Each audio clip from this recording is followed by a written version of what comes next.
Tema hari ini menjadi pondasi kehidupan.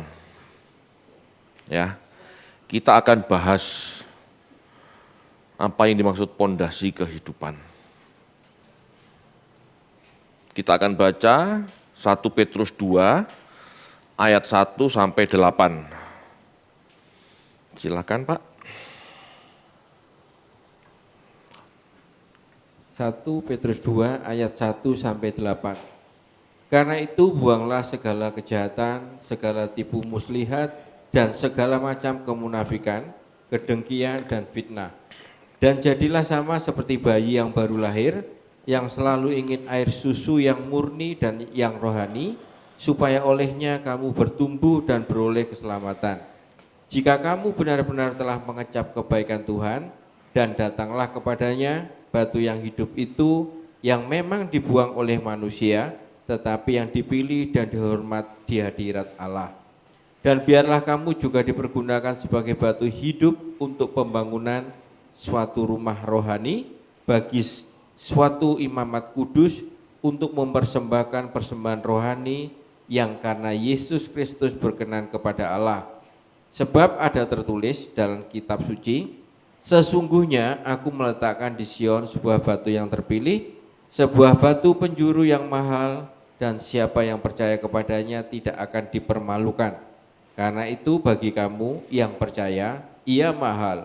Tetapi bagi mereka yang tidak percaya, batu yang telah dibuang oleh tukang-tukang bangunan telah menjadi batu penjuru, juga telah menjadi batu sentuhan dan suatu batu sandungan.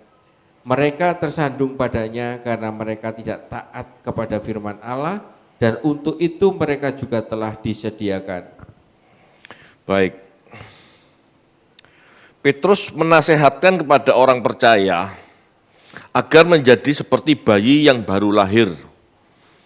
Ya, bukan bayi 5 tahun, bayi yang baru lahir. Ya, titik tekannya di situ.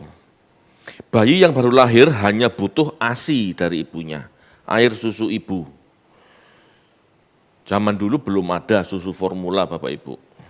Ya, yang ada air susu ibu. Bayi dengan nalurinya hanya tahu yang terpenting air susu ibu. Tidak ada yang lain.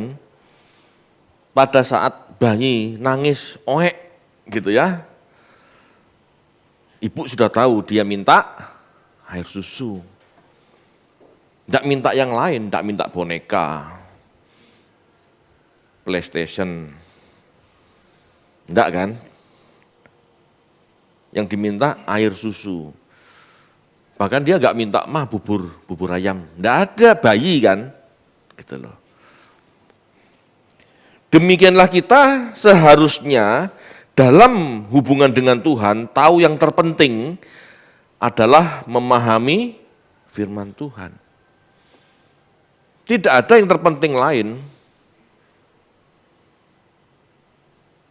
Tidak ada yang terpenting lain selain firman Tuhan.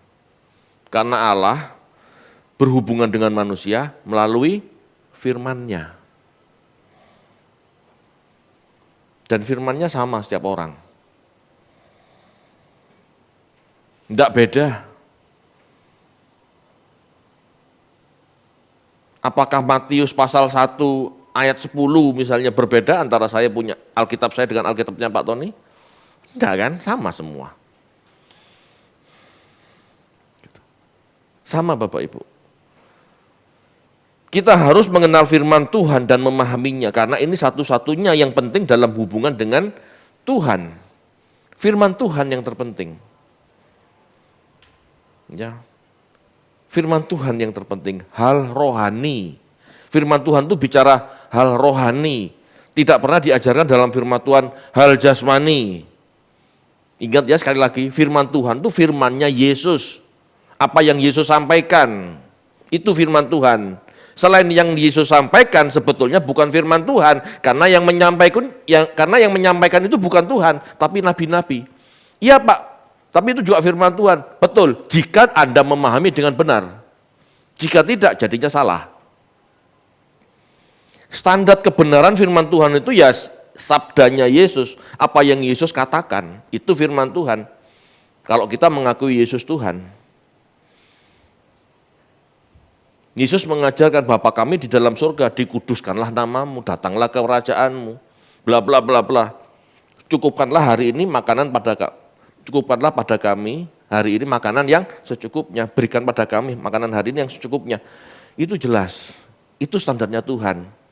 Kecuali Anda menganggap Yabes Tuhan, besarkan kemahku ke kiri dan ke kanan.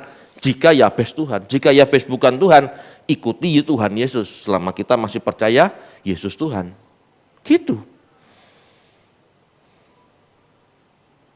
Jangan dibolak-balik, yang jadi Tuhan itu siapa? Banyak orang Kristen ya ngaku Yesus Tuhan, ngejek GSKI, Tuhannya lain. Loh, padahal kita lu ngikut Yesus Tuhan. Ajaran kita lu enggak pernah aneh-aneh. Kita mengajarkan hidup sederhana, cukup berikanlah kami pada hari makanan secukupnya. Itu yang kita ajarkan, bukan doa Yabes. Mereka merasa benar punya Tuhan, ya mereka merasa punya doktrin benar, gitu ya. Tetapi yang diikuti doa Yabes, lah padahal katanya Yesusnya Tuhannya Yesus, tapi Yabes yang diikuti. Ya. Tidak logikanya di situ, ajaran zaman sekarang. Kalau kita mengaku Yesus Tuhan, ya ajarannya yang kita pegang, bukan yang lain. Kita harus tahu mana yang sejajar, mana yang kontradiktif, mana yang tidak sewarna, kan harus tahu. Amin Bapak Ibu. Mana air susu yang murni itu mana? Air susu yang murni itu kan bicara firman Tuhan. Lah yang murni yang mana? Yang berikan pada kami makanan hari ini secukupnya, atau yang kembangkan tenda tanahku ke kiri dan ke kanan? Yang mana sekarang firman Tuhan yang murni? Kan begitu cara mikirnya. Kan tidak mungkin dua-duanya murni. Gini ya, kan tidak mungkin dua-duanya murni. Karena dua ayat ini kontradiktif. Semangatnya berbeda. Mana yang firman Tuhan? Nah, di sini loh pentingnya kita belajar ya. Disinilah pentingnya kita belajar untuk mendapatkan air susu yang murni. Karena tidak semua susu murni. Ada susu, telur, madu, jahe. Itu tidak murni. Iya kan, sudah ada tambahan campuran ini begitu. Nah, yang murni. Yang Yesus sampaikan itu loh yang murni. Belum ada muatan hawa nafsu manusia. Kalau firman dari yang lain, sudah ada muatan nafsu manusianya. Ingin kaya, ingin sukses, ingin begini, begitu. Bukan saya ngomong sukses itu tidak boleh, tetapi kita harus menemukan firman yang murni dulu. Sehingga kesuksesan kita tahu, kita ini sukses buat apa, buat siapa. Lah kalau sukses buat diri sendiri, tidak cocok sama firman Tuhan.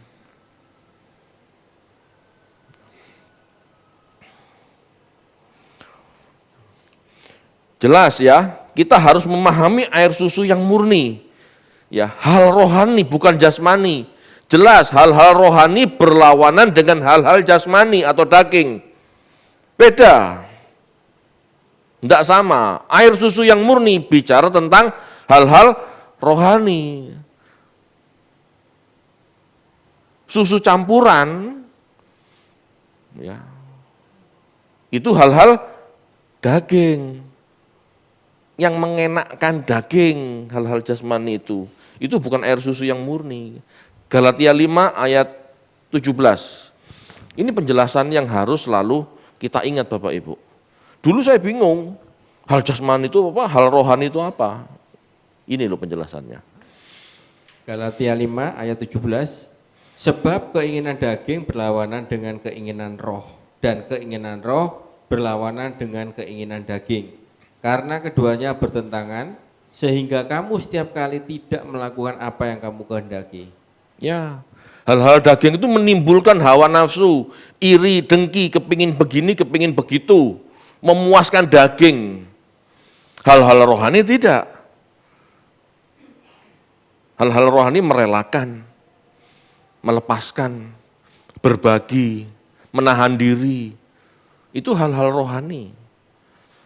Kita harus masuk ke pola pikir zaman itu. Yang dimaksud para rasul itu apa? Gitu loh. Nggak boleh ngisi seenaknya sendiri. Bagi bayi yang terpenting adalah ASI untuk hidup. Bukan baju mahal, mobil mewah. Bukan ya. Kita harus berusaha memahami yang utama dalam bertuhan. Kita harus memahami yang utama dalam bertuhan. Yaitu apa? Pertumbuhan rohani. Yang utama dalam bertuhan itu pertumbuhan rohani, bukan pertumbuhan jasmani. Tuhan tidak pernah mengajarkan pertumbuhan jasmani.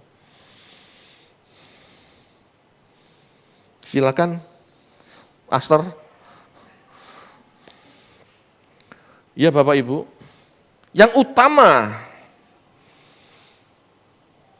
dalam hubungan kita bertuhan itu adalah hal-hal rohani, perkembangan rohani, bukan jasmani, apalagi materi.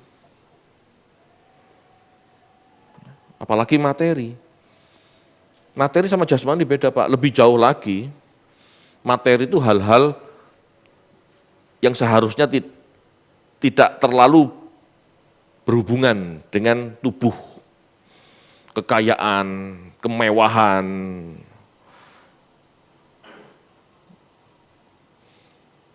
Orang bisa hidup di rumah kecil, tidak harus rumah besar, rumah gedong, gitu ya, tidak harus kan? Kita tidak pernah memikirkan hal itu Bapak Ibu. Tetapi para rasul memikirkan. Oke. Jadi secara psikologi itu Bapak Ibu, kita harus tahu tujuan bertuhan. Kita harus mendapatkan yang murni. Kenapa?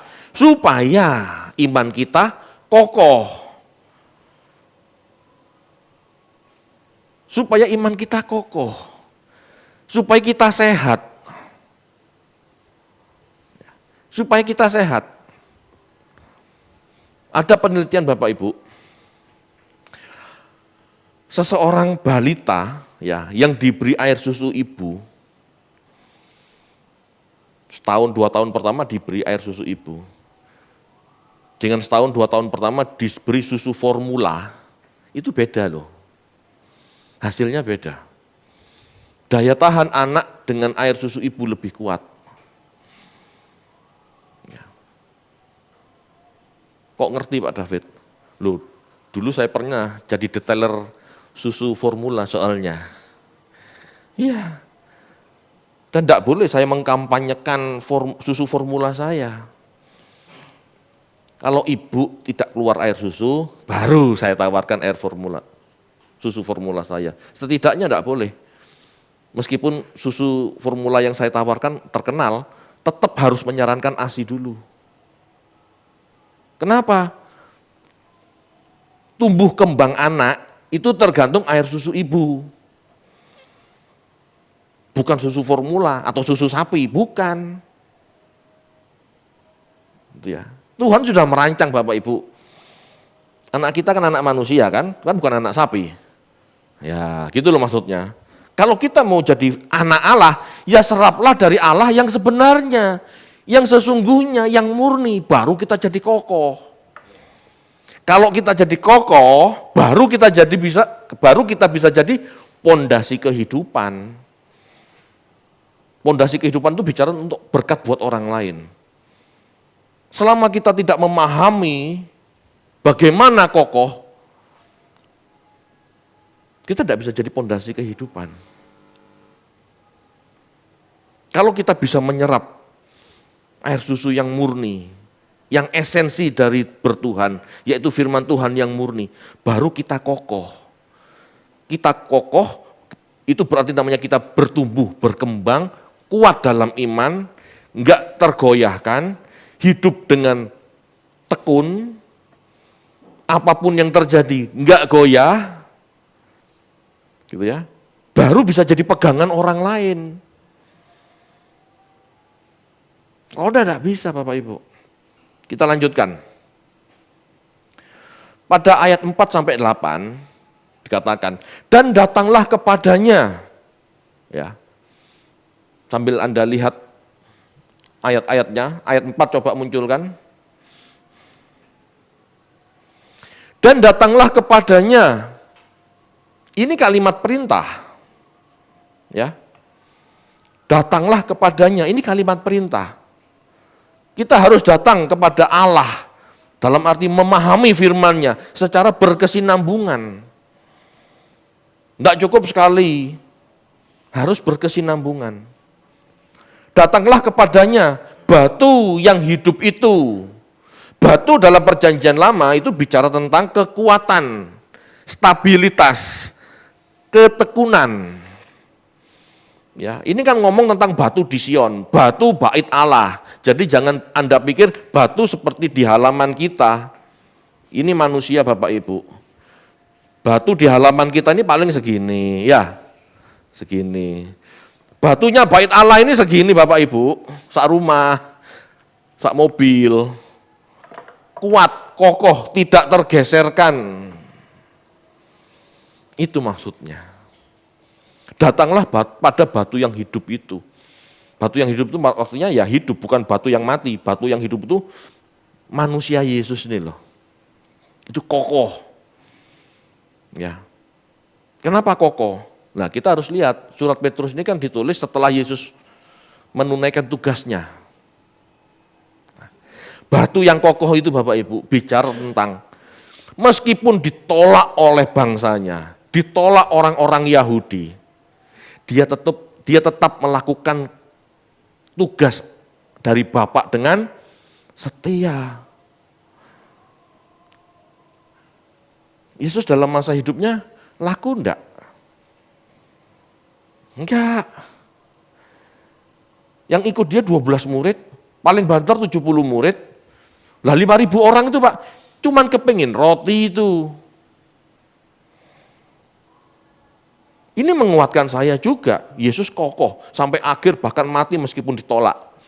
Ini menguatkan saya Bapak Ibu, karena saya kalau melihat gereja ini gitu ya, pengikut SK ya begitu-begitu aja kan.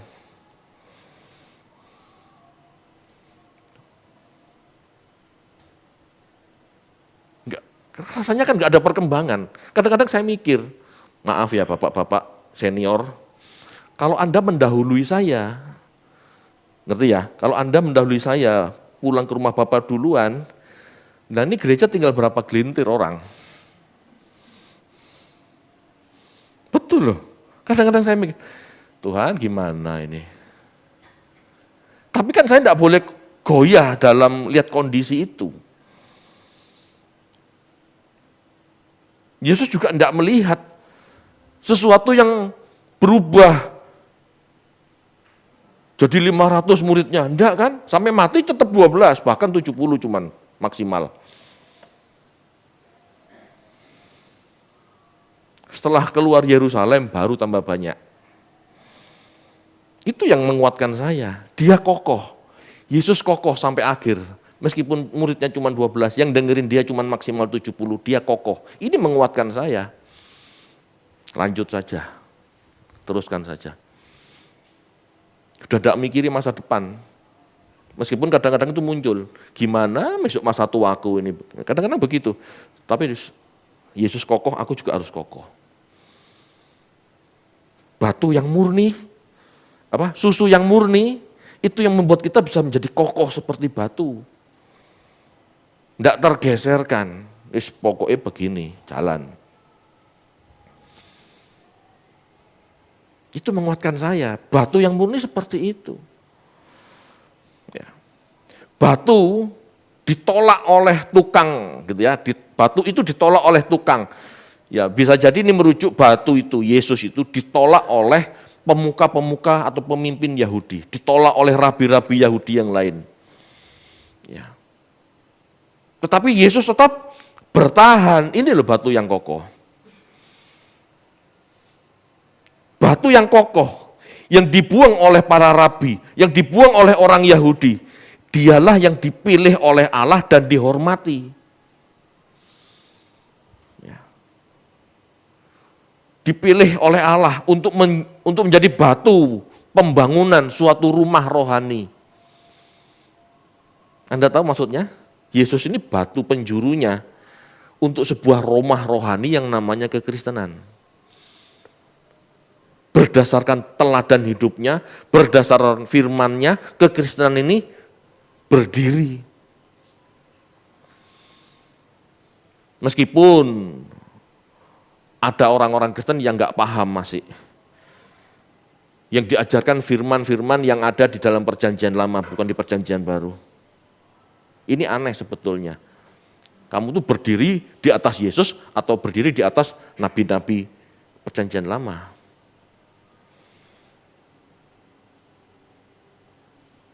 Karena tidak semua ajaran para nabi sama dengan Yesus. Ada beberapa perbedaan. Itu yang kita harus pahami. Ada tokoh-tokoh perjanjian lama yang gairahnya berbeda dengan gairah Yesus. Berbeda. Salomo dengan Yesus, gairahnya kan berbeda. Tapi ada orang-orang gereja-gereja yang mengajarkan gairahnya untuk sama seperti Salomo. Nah, ini kan beda. Yang mana yang kita ikuti?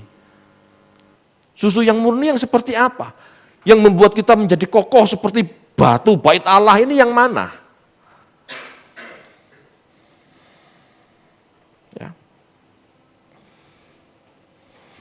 Yesus diibaratkan batu yang hidup, yang dibuang manusia, tetapi dipilih dan dihormati Allah menjadi baitnya. Ya. Dia dipilih Allah menjadi baitnya. Bait Allah ini akan hancur. Tidak ada orang yang bisa beribadah lagi di dalam bait Allah yang lama. Yesuslah bait Allah yang baru. Kita beribadah di dalam nama Yesus, itu maksudnya. Beribadah di dalam nama Yesus berarti kita harus ikuti firman-Nya Yesus. Kalau kita mengikuti firman-Nya Yesus, hidup seperti Yesus, baru kita disebut di dalam Yesus, di dalam bait Allah-Nya Yesus. Nah kalau tidak, enggak. Contoh lagi Yabes. Gairahmu gairah Yabes, doamu doa Yabes. Berarti kamu berada di dalam bait Allahnya Yabes, bukan bait Allahnya Yesus. Itu loh maksudnya. Kita kan harus mengerti kalimat-kalimat zaman dulu itu bentuknya seperti itu. Di dalam Yesus berarti kita ikuti ajaran Yesus. Nah kalau kita ngikutin ajaran Yabes, itu di dalam Yabes namanya, bukan di dalam Yesus. Halo orang Kristen, kalau kita mau jadi batu penjuru yang seperti Petrus katakan, ya harus jadi seperti Yesus. Dialah pengganti bait Allah. Tidak ada lagi orang menyembah di gunung ini atau di Yerusalem. Menyembah dalam roh dan kebenaran. Yesus katakan, akulah jalan, kebenaran, dan hidup. Berarti kita hidup di dalam Yesus, hidup di dalam bait Allah yang baru ini. Ya.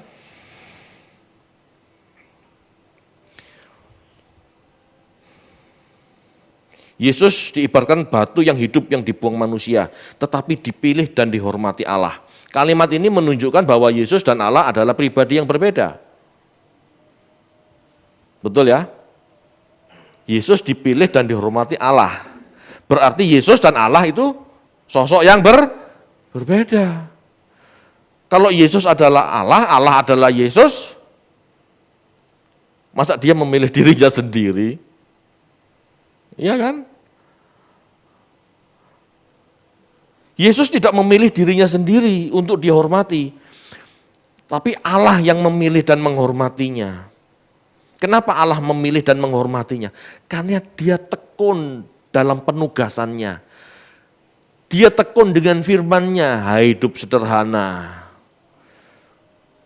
hidup bersahaja, hidup kudus, hidup menyelesaikan tugasnya, memberitakan kebenaran meskipun ditolak dan mati disalib. Dipilih Allah. Gitu ya. Dan dihormatinya karena dia tuntas menyelesaikan tugasnya. Jadi Yesus bukan Allah dalam arti Bapa. Tidak sederajat. Dia dihormati dan dipilih oleh Allah. Kenapa? Menyelesaikan tugasnya. Begitu juga dengan kita Bapak Ibu. kita yang mengenal Yesus dipilih oleh Allah juga untuk menunaikan tugas seperti yang Yesus tunaikan. Jadi selesaikan itu. Kita dipilih mengenal Yesus bukan hanya untuk memuji Yesus keplok-keplok, enggak seperti itu. Kita dipilih untuk mengenal Yesus supaya kita bisa menghidupi Yesus dan menjadi batu pondasi yang sama bagi sesama kita. Amin Bapak Ibu. Bapak Ibu, pondasi itu ya pondasi bait Allah. Pondasi itu pondasi bait Allah. Kalau rumah zaman sekarang itu batu kecil-kecil gitu ya. Nah, ini batu pondasi gitu ya. Nanti di atasnya dibangun rumah. Tapi kalau batu bait Allah Bapak Ibu itu besar-besar. Saya tidak pernah ke Israel. Tapi di gambar kan banyak. Saya cuma memberi contoh. Dan yang dibangun di sini itu bait Allah. Gedung, ya, gedung besar. Dengan batu-batu yang numpuk di atasnya. Ini bukan batu yang gampang, Bapak Ibu. Saya juga berpikir ya, batu sebesar ini kok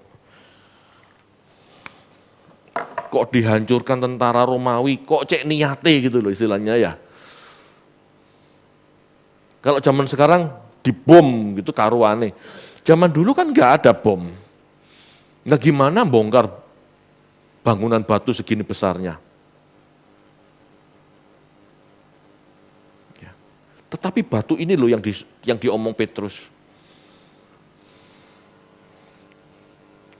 Kok ada suara ngefong ya?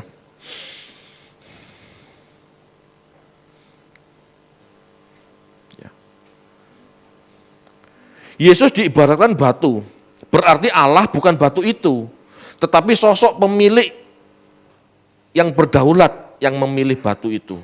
Ya, Yesus dipilih Allah untuk menjadi batu.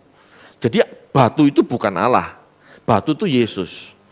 Sama seperti kita Bapak Ibu, ya, sama seperti kita, diinginkan Allah menjadi batu seperti Yesus.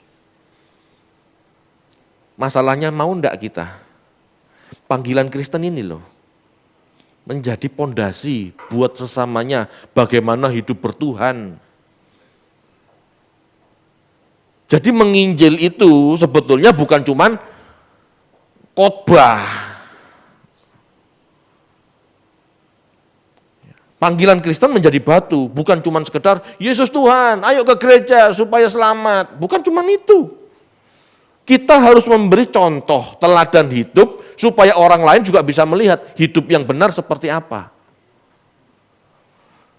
Tetapi bagaimana kita bisa jadi teladan hidup, batu penjuru, kalau cara hidup kita salah, cara hidup kita ngawur, apalagi lemah. Ngerti lemah maksudnya? Pelayanan sedikit, gesekan sedikit, tersinggung.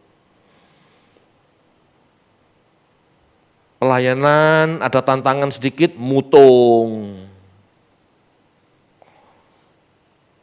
Wis gak pelayanan wis tak ngurusi awak dhewe ae. Banyak yang begitu kan. Mana bisa jadi batu pondasi kalau seperti itu? Jadi demikian kita dipilih. Petrus berkata, biarlah kamu juga dipergunakan. Coba ayat itu munculkan.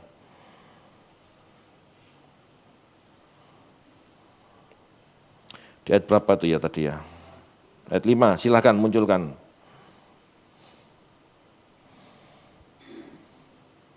Nah ini. Ya, biarlah kamu juga dipergunakan. Jadi Allah itu tidak milih Yesus. Allah itu memilih Yesus sebagai yang sulung, yang utama, prototipe. Supaya orang-orang yang percaya Yesus juga dipergunakan sebagai batu hidup yang sama. Jadi bukan percaya Yesus tok, masuk gereja, KTP Kristen, selesai. Kamu juga harus hidup dalam apa? dalam ketekunan yang sama. Menunaikan panggilanmu, minimal hidup kudus. Kalau sudah mengerti bagaimana hidup kudus, lakukan panggilanmu apa.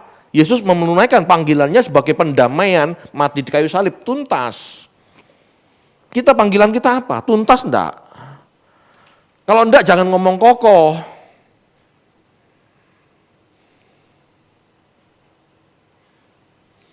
Kamu juga dipergunakan. Ini berarti pemilihan Allah kepada Yesus dan kita memilih maksud yang sama. Meski kapasitas bisa jadi berbeda ya.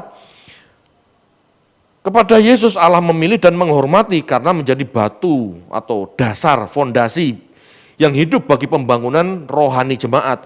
Kita juga dipanggil untuk menjadi batu dasar, batu fondasi bagi pembangunan rumah rohani jemaat. Jadi yang disebut gereja Bapak Ibu, ini bukan gedung ini. Yang disebut gereja, jemaat adalah bangunan iman kita yang disusun berdasarkan pengertian akan Yesus Tuhan.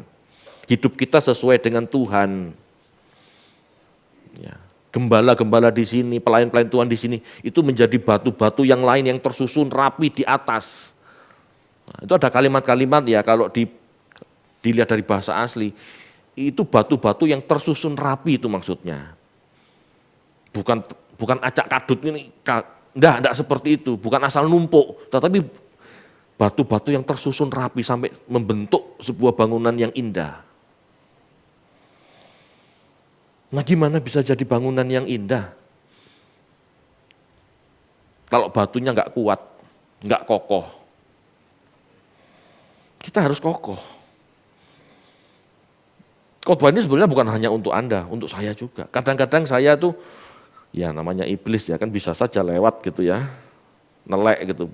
Aduh, goyah. Ada begitunya Bapak Ibu, jangan dipikir, enggak.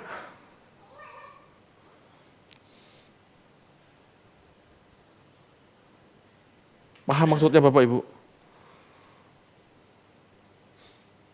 Kita harus kokoh gitu loh. Semakin hari semakin kokoh. Jangan semakin hari semakin galau. Semakin hari semakin gampang goyah.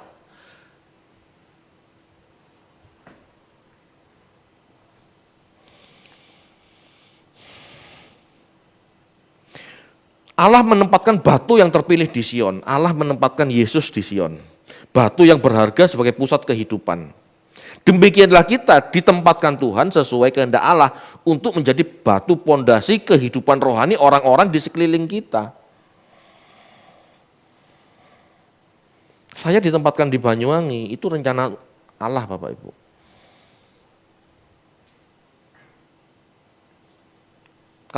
Kalau Allah nggak ngomong keluar dari Banyuwangi, Fit, saya nggak berani. Saya harus selesaikan tugas. Nah, masalahnya bagi Anda apa tugas Anda? Allah meletakkan Anda di jemaat ini pasti ada tugas. Apa yang harus Anda kawal? Apa yang harus Anda selesaikan di gereja ini? Anda diletakkan Tuhan di sini bukan untuk jadi pengangguran. Selama belum paham, ya Anda belajar dulu sampai paham. Begitu Anda paham, mulailah melangkah, mulailah berkarya, selesaikan tugas Anda dari Tuhan. Ini tidak ngomong masalah kehidupan berliturgi ya, tapi ini kan gerbong, jemaat, gereja, ini kan gerbong keselamatan, wadah yang Tuhan siapkan untuk keselamatan. Apa yang harus Anda kawal demi keselamatan orang lain? Apa yang harus kita lakukan? Berjemaat ini kan kita bersatu, bergandeng tangan, karena tidak ada yang namanya mengerjakan keselamatan, memperhatikan keselamatan orang lain itu sendiri-sendiri, enggak kokoh. Makanya diadakan gereja supaya masing-masing orang dengan karunia-Nya, dengan potensinya bisa bergandeng tangan dan lebih efektif. Tapi kalau kita tidak mau tahu, cuek, diam, apalagi tidak jadi contoh, ya mana bisa. Bu, Pak, ayo ke gereja yuk. Alah, wong bapak sendiri lo sebulan sekali ke gereja, bolosan. Ya mana bisa. Mana bisa. Itu contoh sederhana. Ayo Pak, berani menabur untuk pekerjaan Tuhan. Dia sendiri pelit. Gimana? Pendetanya saja pelit misalnya. Ya gimana?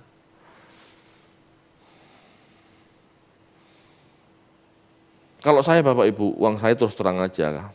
Habis buat beli buku. Bantu orang, ya bantu orang. Tetapi kebanyakan habis untuk beli buku. Supaya saya bisa membagikan kebenaran dengan lebih tepat, lebih luas, lebih kokoh, ya, dari sudut pandang macam-macam. Habis untuk itu. Punya duit ya beli buku yang mahal. Tidak ada duit tetap beli buku, meskipun buku bekas beli. Ada buku bekas-bekas gitu ya, yang sudah tidak muncul lagi, judulnya kok bagus-bagus, saya beli. Karena saya punya kepentingan untuk membagikan firman. Saya harus punya banyak sudut pandang. Supaya bisa menjelaskan dengan baik. Nah tapi bagi Anda yang punya uang, kelebihan punya uang, Anda mau salurkan kemana? Tanya Tuhan. Saya bersyukur ada yang memikirkan tentang seminar-seminar di desa. Yang lain gimana? Anda kan harus salurkan semua itu. Gitu ya. Ini bukan masalah uang saja ya, tetapi apapun gitu ya. Apapun karunia yang Anda miliki, potensi apa yang Anda miliki, kebenaran apa yang Anda miliki, segera eksekusi. Jangan ditaruh di otak terus. Segera eksekusi, lakukan sesuatu. Amin. Eksekusi Bapak Ibu. Ini penting.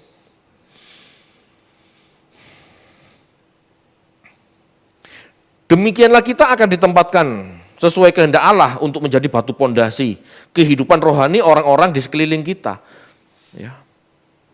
Meskipun bagi orang-orang yang tidak mau bertumbuh, gitu ya, sebab merasa ada yang sudah selamat, gitu ya, meski gini, kita harus jadi batu pondasi bagi orang-orang di sekeliling kita.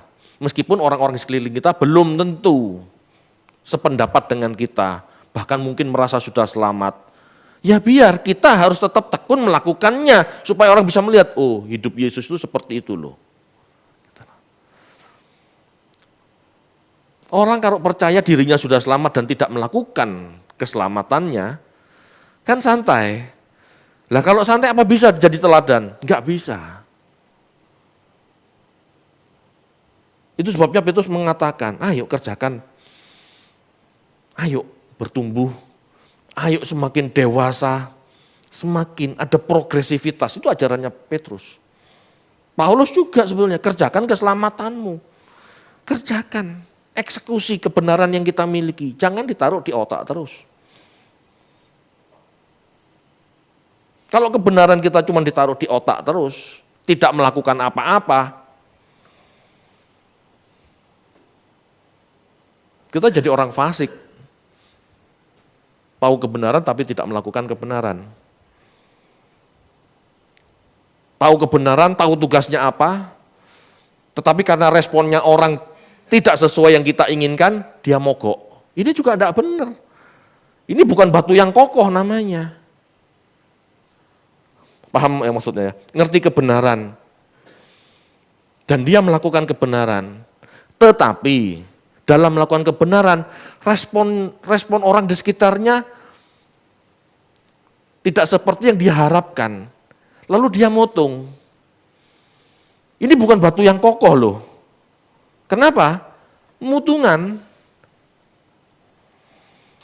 Bapak Ibu, kalau saya melihat responnya orang terhadap kebenaran firman Tuhan yang saya beritakan ini, mutung sudah Bapak Ibu. Enggak payu kok. Hanya beberapa orang. Iya kan? Perkembangannya kan tidak menyenangkan. Dalam sudut pandang manusia ini loh. Kan enggak prospek. Ibarat kalau punya barang dagangan enggak payu. Kan gitu. Tetapi kan bukan itu maksud Tuhan. Kalau kita mengerti kita hamba, ya lakukan saja dengan tekun. Hasil itu urusan Tuhan sebetulnya. Yang penting kita tekun.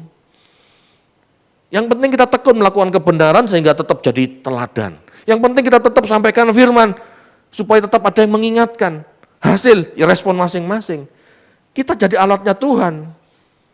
Bukan jadi alat diri sendiri. Kalau nuruti diri sendiri, jadi alatnya diri sendiri, sudah mutung. Tetapi kalau kita sadar kita ini hambanya, dipilih untuk jadi batu yang kokoh, ya bersikaplah kokoh. Meskipun responnya menjengkelkan, meskipun responnya negatif ya, nggak ada yang berminat, lakukan saja. Lakukan saja. Sesuai dengan apa yang Anda pahami, Anda lakukan apa. Kadang-kadang kan ada jemaat yang berpikir, aku melakukan sesuatu di gereja ini tapi kok rasanya diabaikan ya, kok gak dihargai ya, ada. Lalu mutung. Jangan begitu, Anda tuh alatnya Tuhan. Lakukan saja dengan setia. Amin Bapak Ibu.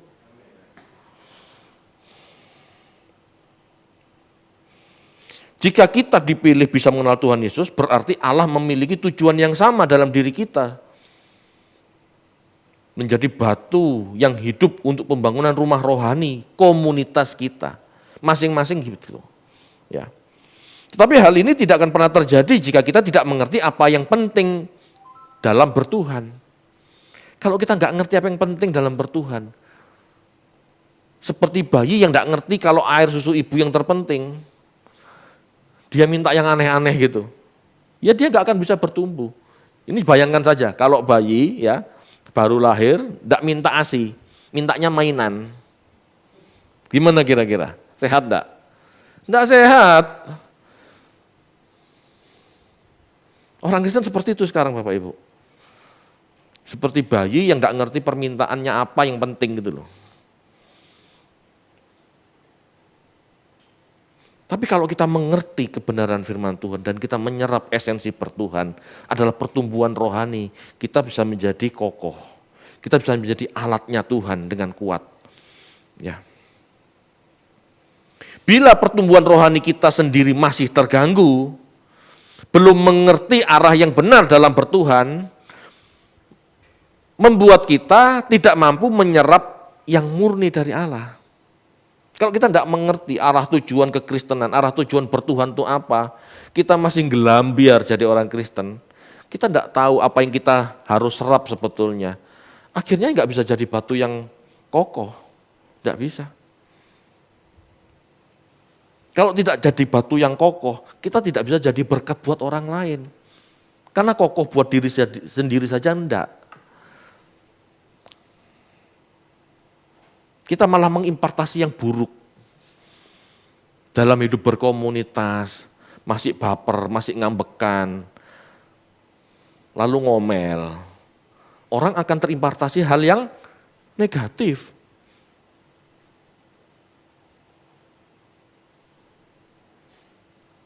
Halo?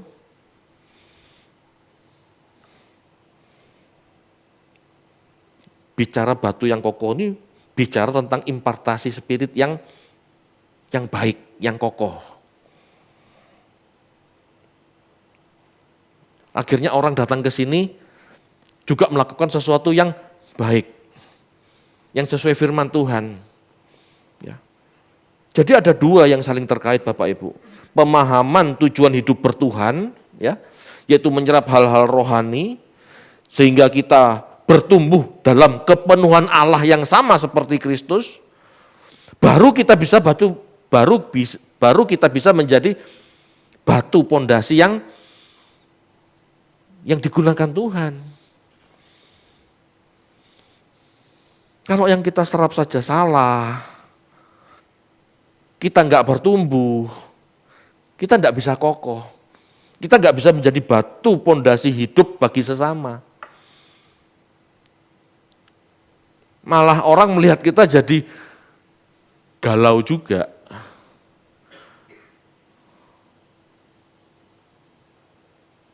Iya kan? Ya terus terang aja, seperti kita punya gembala, Pak Eras tuh ya, dalam kondisi apapun dia tetap melakukan proyeknya Tuhan. Saya semakin menyadari itu. Kenapa? Karena anak saya di sana, kan sering cerita.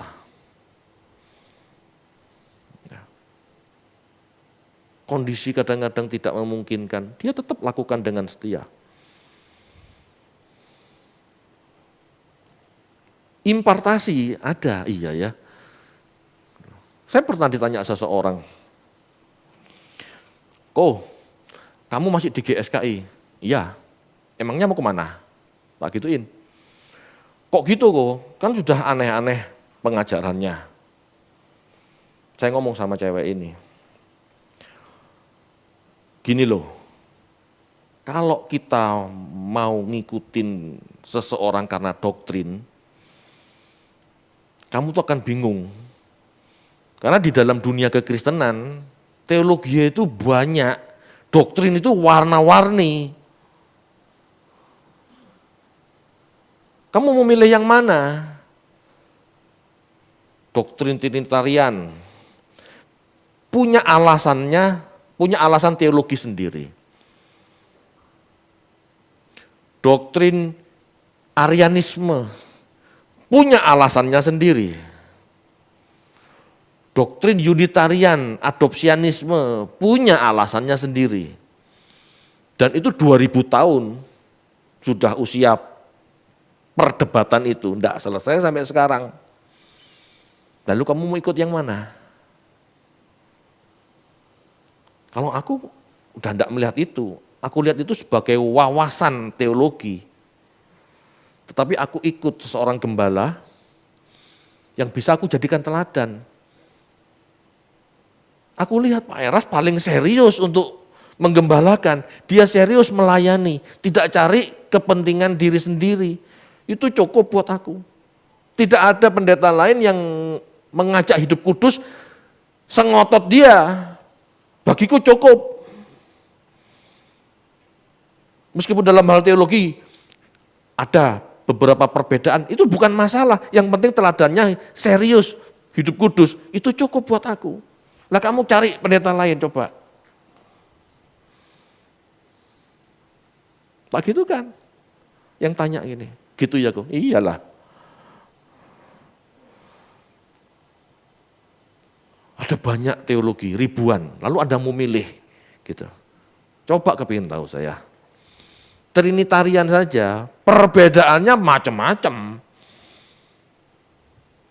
Trinitarian ini, Trinitarian itu. Trinitarian gereja barat, Trinitarian gereja timur berbeda. Trinitarian gereja barat, antara gereja A dan gereja B berbeda. Mau yang mana? Pencetus Trinitarian saja, Tertullianus, itu dianggap sesat. Sama pengikut Trinitarian. Nah terus piye? Tidak bisa, kita mau sibuk itu tidak bisa. Kita ikutin saja orang yang mau benar-benar selamat. Kita ikutin saja orang yang mau benar-benar mengerjakan keselamatan, titik. Itu aja. Kan kita mau selamat. Ya ikutin saja orang yang niat selamat. Jangan ngikutin gembala yang niatnya kaya. Jangan, Anda tidak akan keduman. Kenapa? Karena semua perpuluhan untuk gembala. Kan gitu cara berpikirnya. Tapi kalau keselamatan, semua orang yang mau selamat harus mengerjakan hal yang sama, termasuk pendetanya. Amin Bapak Ibu. Itu loh pondasi yang benar itu.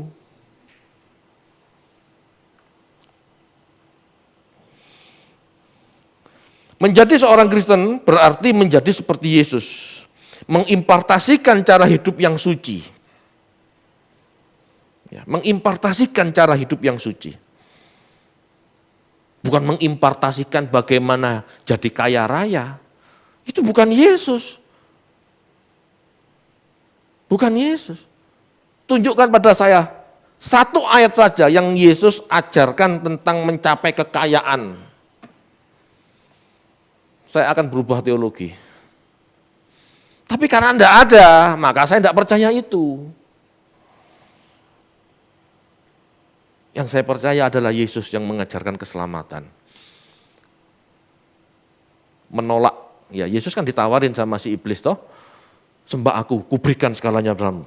Aku tidak minat. Enggak. Dia tetap hidup sederhana, apa adanya. Dia punya berkat, dia bagikan. 5.000 orang tidak bisa makan, dia bagi makanan. Tidak dia kumpulin sendiri. Kalau dia mau kan bisa. Apalagi kalau pakai cara mistis gitu ya. Bapa berkatilah makanan ini, lalu jadi 12 bakul. Lah kan dia bisa buat toko roti. Betul enggak? Buat 12 bakul, jualan. Kaya loh dia. Betul? Jadi pengusaha roti dia. Cuman bondo berdoa, rotinya berlipat-lipat. Halo? Kan enggak? Betul enggak?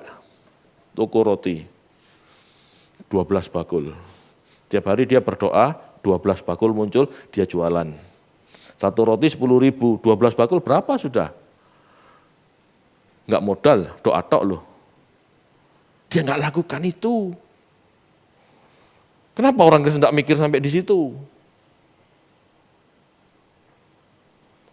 Yang dia impartasikan kasihnya. Dia berbagi roti itu karena melihat mereka kelaparan. Kasih aja. Didengar enggak didengar nomor 2. Yang penting dia kasih aja. Itu loh teladan. Itu juga yang membuat saya kuat, iya ya. Yesus dikerubutin 5.000, masuk mau dengar firman, masuk mau belajar, wong cuma cari roti kok. Kasih aja. Gak usah jegot. Aku gak mau ngasih, dia gak mau dengar firman kok. Wong tujuannya cuma cari makan. Enggak gitu kan Tuhan? Dia dengar enggak dengar terserah. Kamu butuh makan nih tak kasih makan. Dengar enggak dengar terserah. Jadi murid apa enggak terserah. Dia kokoh Bapak Ibu. Amin. Dia kokoh. Enggak goyang meskipun enggak ada yang ikut dia. Ada beritanya dari 5.000 orang yang mendapat makan 10% atau 500 orang ikut Yesus. Ada? Enggak ada. Tetap 12 murid. Dia bertahan sampai akhir. Ya sebetulnya ayat ini lebih, kalau saya ya itu menopang iman saya. Tapi Anda harus juga temukan. Bagi Anda yang memang mau niat gitu ya, melayani Tuhan, mengikut Tuhan, Anda kan juga harus kokoh. Ayo direnungkan khotbah malam hari ini supaya kita benar-benar kokoh. Melayani Tuhan bukan karena respon orang, tetapi benar-benar kokoh karena Anda tahu tugas Anda harus tuntas di hadapan Allah. Amin. Supaya nanti ditata pengadilan. Bos, selesai.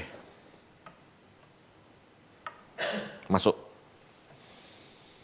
Jangan sampai kita di hadapan Tuhan sudah selesai. Apa ya bos? Ini gak jelas sih bang. Kira-kira, ayo masuk, wis gak apa-apa, cincai lah, gitu. Nah, ngomong, aku gak kenal kamu. Tak kasih perintah, gak ngereken. Udah, minggir sana, kumpul sama yang lain. Di mana? Di neraka. Itu akhirnya. Bapak Ibu ayo, kita itu dipilih jadi imamat yang rajani. Imamat yang rajani tahu enggak?